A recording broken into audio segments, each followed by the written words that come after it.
Hi guys, my name is Kirsty. Welcome back to Upside Down Books. Today we're going to be looking at my July wrap-up. So I actually had such a good reading month in July, and I was a little bit concerned like about midway through that I wasn't really going to get through many of my TBR picks, and I was going to be really upset because I'm trying really hard. But I did really well, and I have actually read 5 out of the 6 that I picked, but I finished the 5th one today, which is the 2nd of August as I'm filming, so that's going to count towards August. But yeah, I just didn't get to one book on my TBR, and I feel like that's a pretty damn good success rate. And I finished 2 other books that weren't on my TBR, one audiobook and 1 ARC, so it was a pretty good effort, I think. So let's start with the 2 books that went on my TBR and 2 that I really enjoyed. And what my favourite read for the month was The Pull of the Stars by Emma Donoghue. Now, I've already done like my full review of this, so I'll link a card up above so that you can go and see my full thoughts on this and why this is just something that you should definitely read. It's incredible. This is my first Emma Donoghue book. I rated it 5 out of 5 stars and it was just amazing. I got an e-galley of this one. I think it has only just been released in the last week or 2, and it is historical fiction. It's like borderline a thriller because of how intense it is, but it's not scary. It's actually set on a maternity ward during the Spanish flu in Dublin, and I just really enjoyed this. I read it I think in the space of a day or 2 because I just couldn't put it down. It's got really short, not short chapters actually, it's got quite long chapters, but it's got really good pacing that just makes it super addictive to get through. So that was incredible, and I'm so glad that I read it. I am looking forward to reading more of Emma Donoghue's books in the future because it was just that good. So the next book that I finished was the only audiobook that I finished for the month, and that was Trevor Noah's memoirs, Born a Crime. Obviously quite a poignant read to read right now with the Black Lives Matter movement really in full swing. So this was a really interesting and unexpected look into Trevor Noah's life. I have only seen, I don't think I've ever actually watched a full show of Trevor Noah's, but I've seen him all over like TikTok and YouTube and you name it. This guy has so much going. Oh no, I tell a lie. I have watched, I've watched Son of Patricia, and that was funny. Trevor Noah comes across as such an intelligent guy, so I was really interested to read, you know, about his childhood, where he's come from, and one of my best friends had read this memoir, listened to the audiobook in particular, and said that it was amazing. So I fast-tracked that to the top of my audiobook TBR. And yeah, this was just really insightful. It wasn't actually what I was expecting. I don't know what I was expecting, but it was so interesting to hear about Noah's life growing up in apartheid in South Africa and being a coloured child rather than black or white. So it put him in like this bit of an in-between for a lot of his life. And yeah, it was just like super interesting. So if you haven't read this, go and read it. I rated it 5 out of 5 stars. Again, it's just like mind-blowingly amazing and well worth the read. So that moves on to the 4 physical books that I read this month, and if you can remember my TBR then you'll know what some of these might be. But the first one that I picked up was Crown of Coral and Pearl by Myra Rutherford. Now this was actually a book that I got at Christmas time, so that was exciting to tick that one off the list. Now this was a really interesting story and not quite what I was expecting. It's supposed to be a retelling of The Little Mermaid, I do believe, but it's a little bit quite a loose retelling, I would say. But basically we follow 2 sisters that grow up in this town that lives on the water, and none of them are allowed to set foot on land that's forbidden by the kingdom because of a really old story of like the prince and a princess from the kingdom and this like town kingdom thing the girls come from falling in love, like a tragic sort of Romeo and Juliet style fatal love, I guess. But anyway, so this whole legend has just led to these people being stuck in the water, and they provide the queen. So they provide the queen. So basically women of a certain generation, when there is a prince that needs to be married, will be raised to be beautiful, like absolutely stunning. These women are more beautiful than any other women in the kingdom, and they like someone will come over, like a messenger. I don't even know who it is. I want to say like a missionary, a mystery. There's a word there, but I can't think of it. Anyway, someone comes over and has a look at the girls because the elder picks the most beautiful one, and then he comes and examines her and is like, yes, that's good. And then the girl who gets chosen will be shipped off to this kingdom to marry the king and provide an heir. So it's a really interesting story, but I just really enjoyed it. It was really quite fascinating. So the whole concept is that of the 2 sisters, One of them was marked and has like a scar on her cheek, I think, from when she was really young. So she's always known she'll never be picked, and her sister gets picked, but then there's like this whole scheme that goes on for them to swap places so that the marked sister gets sent to the palace castle thing. There's like an really interesting dynamic going on with the prince, who's really cruel, his father is ailing, and the politics within the castle are fascinating. And then there's this absolutely wonderful romance that was really reminiscent of Rhysand and Feyre that happens with like the king's brother and the main character in this book. So that was a really messy way of summing this up. This was actually really good, and I'm really looking forward to reading the sequel. I think I rated it 4 out of 5 stars.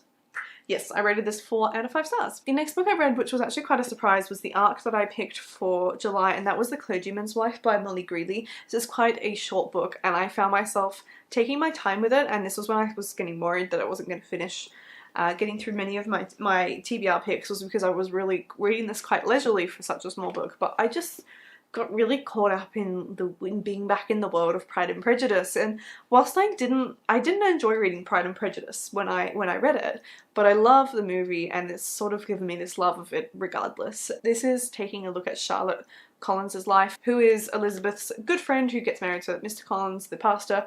And she's the one that's like, I'm 27 years old, I'm already a burden on my family, and is like horrifyingly relatable to anyone in their mid-20s these days. But yeah, it was like a really interesting take at looking at the balance between being happy and what your duties are as the eldest daughter in a family. And I just thought it was like tragically captivating. I loved this. I loved the thoughts that went on in Charlotte's mind, and the way that she was so pragmatic with how she approached life. So this was absolutely fascinating, and I really enjoyed going back into the Pride and Prejudice world. So I also rated this one 4 out of 5 stars. And yeah, I'm just loving my Pride and Prejudice retelling. So this is like right up there. Well, I say right up there with Longbourn, but Longbourn is like genuinely one of my all-time favourite reads. But this was really good retelling, and I would highly recommend you go and check it out. The next book I picked was one of my diversity picks for the month, and that was Mirage by Samaya Dowd. Now, this one was exceptionally unique. This one is set in it's a sci-fi, even though it kind of, you kind of feel like you're reading a fantasy the whole time. And it's about this girl who comes from like a small village on one of the moons in this system, and there's been like this conquering of this particular race who have just sort of destroyed the lives and traditions of a lot of people on all of these different moons and planets, etc.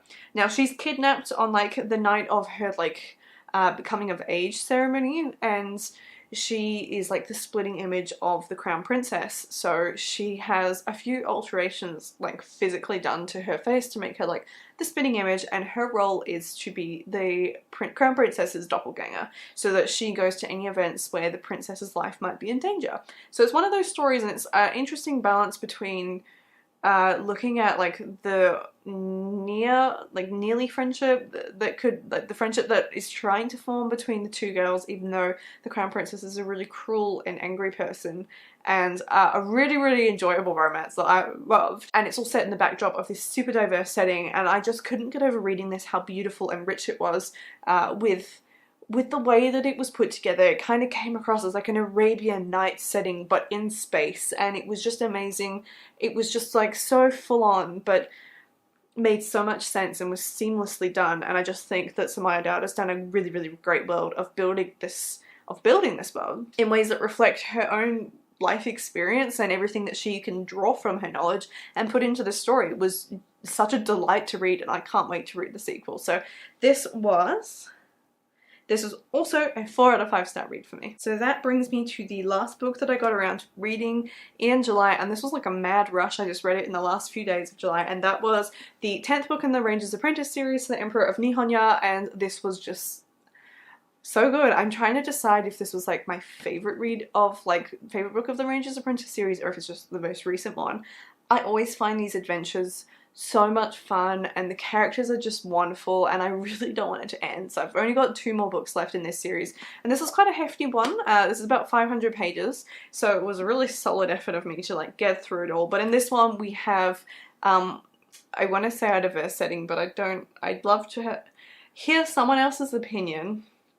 particularly someone of Japanese heritage, and what they thought reading this book, because I'd love to know how, like, well done or not well done Flanagan did with this setting, because it's definitely some like Japanese inspired or potentially Chinese inspired sort of setting going on here. But in any case, we've got the characters of Will and Holt, Alice and Evelyn, and then we have Horace, who is in Nihon-ja, and he is there on a diplomatic mission, but during that time the emperor is like, there's like a usurper who's trying to overthrow him, so Horace gets all caught up in this revolution and trying to save the emperor, and there's this just so much wonderful like sword fighting action going on, everything that you could love about like Japanese, like almost mythology, but it's not quite mythology, and it's just really enjoyable. There's like a massive trek of an adventure for them to get to this like ancient castle that could act as a fortress, and then you've got Will Holt and the rest of the entourage who get message from someone that Horace is missing and they come to his aid. So there's like a really, really great battle scene in this. It's just so much fun. I really enjoyed it, and these books literally never failed to please, so I was really thrilled that I actually got around to reading this. So that meant that the only book that I didn't get around to reading in July was The Beautiful by Renee Ahdieh. I just didn't have time to squeeze it in.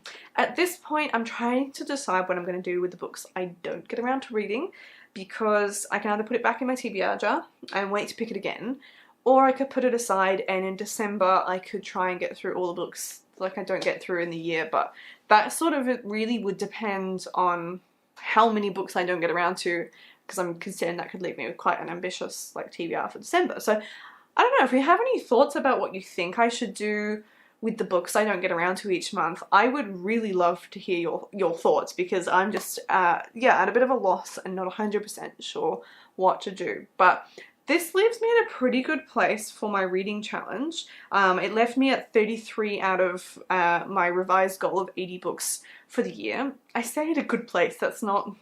It's actually really far behind, so considering that it's now August, I think I'm like a whopping 12 books behind still.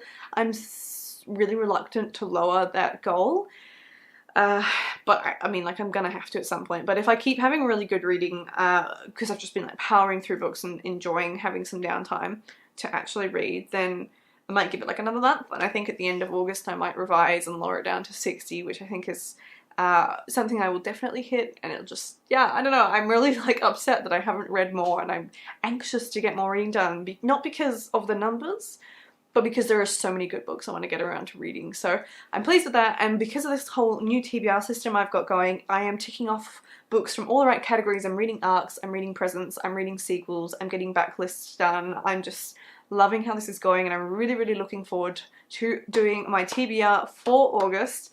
But I know that I've got quite the heavy going TBR for August, so we'll see how that goes. But that is everything that I have to tell you about my July wrap up. So let me know down in the comments below if you've read any of these books, what you think about what I've read, or if you're planning on reading any. I would love to know. But other than that, I'll see you in my next video.